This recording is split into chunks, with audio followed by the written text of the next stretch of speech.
החדר של יעל ויהל במצב הכי מסודר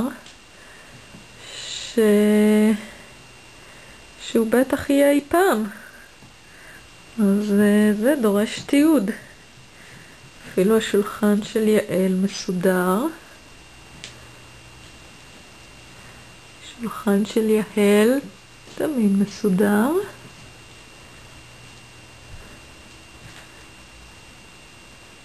ואפילו הבגדים מסודרים.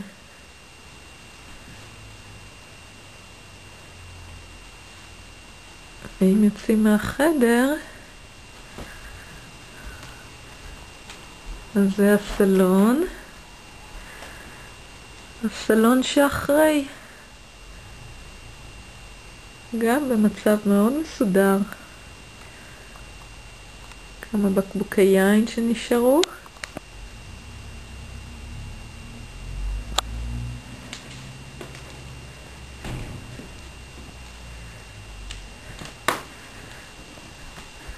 והמטבח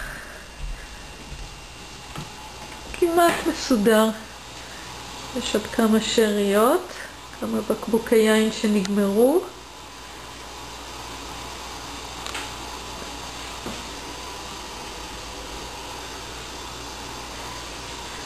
מקרר הענק מלא באוכל שנשאר מה-Thanksgiving.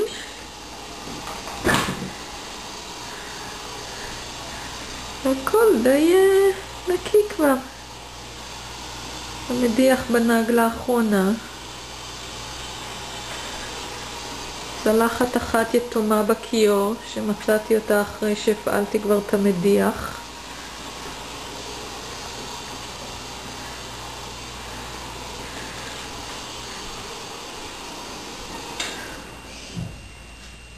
בקיצור, שווה לעשות אירוע.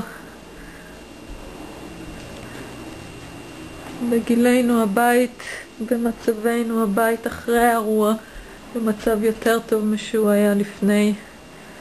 זו תמונה יפה לסיום.